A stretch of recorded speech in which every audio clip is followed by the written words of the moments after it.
So you finish your research project, but what would you have done differently? What's up, lovely researchers? It's Kevin. Welcome back to another video. If you're new here, I make all things UX research. So make sure to subscribe and hit the bell icon so you know when my next video drops. Today, I want to talk about a really common interview question that UX researchers get, and that is, what would you have done differently? And as a bonus, I'm going to try to answer that question in the context of our 6-part follow along series that we recently did together. If you haven't watched that series yet, it's where I show you step by step on how to create a UX research project. So check out that playlist up here or down in the description below. Before we jump into the video, if you want to best prepare for questions like this in your UX research journey, please check out the Interaction Design Foundation. It's the world's largest repository on UX classes where you can take courses from design, research, management, anything to help you prepare for your journey. It's right there. So if you use my referral link down below, you get 3 months of free membership with IDF, and you can earn a certificate for taking these classes. Now, onto the video. What would you have done differently? When interviewers ask you this question, they're looking for 3 things. Number 1, creativity in your problem solving. 2, your ability to prioritize. And number 3, ability to balance business objectives with valid research. For example, a really common one would be, what would you have done differently if you had 3 days instead of 3 weeks? Or what would you have done differently if you had unlimited time and budget? Or just what would you have done differently? There aren't any right or wrong answers to this question. They just want to know how you approach the problem with new limitations or opportunities. A strong answer would acknowledge the limitations of the methods that you did choose, but also present the pros and cons, why a method will or will not work given the new scenario. So structure your answer like this. Start with reiterating why you chose your method in the first place. There has to be a reason for it. The most important thing here is, did you get the answers to the research questions that you had and address user problems? Second thing is restate the limitation. For example, if they said you only have 3 days to do it. So say, oh, if I only had 3 days, then my approach wouldn't have worked because blah, blah, blah. Then think about the appropriate alternatives and talk about the pros and cons of it. You might not change your method, you might change the number of participants you have, for example. Now, if you're not familiar with the different methodologies that UX researchers use, I suggest you read up on them so that you have them up your sleeves and ready to talk about them. I also have a playlist called Method Mondays. You can check out the different methods I've talked about. I'm still working on building up that playlist, so stay tuned.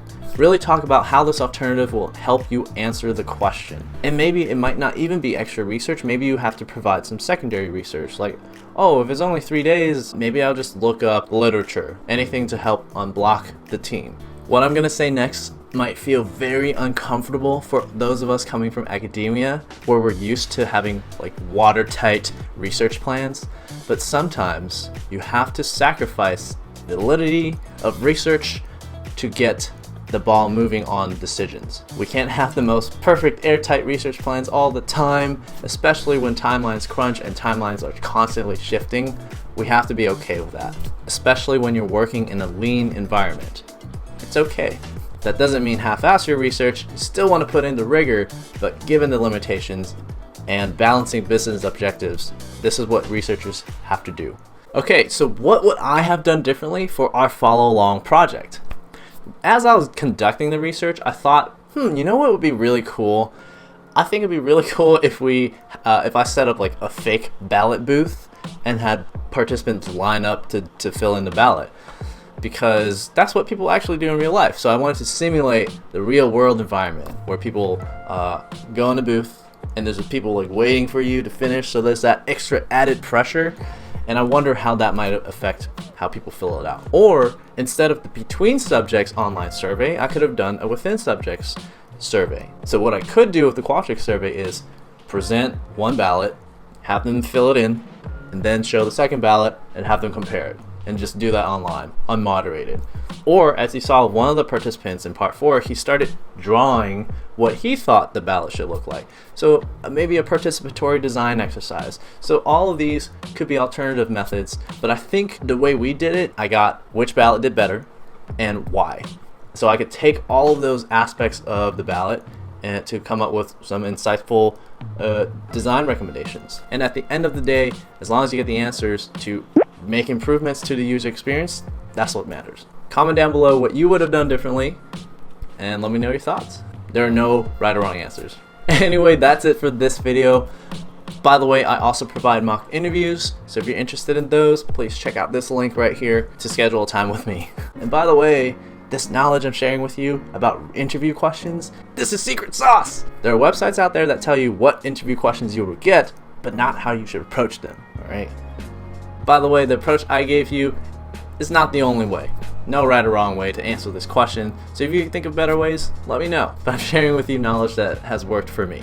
Anyway, thank you again for watching. Smash that like button if you enjoyed this video and subscribe. Let me know what other things you want to see. I make all things UX research related to help you become the most badass UX leader. Mad love. Peace!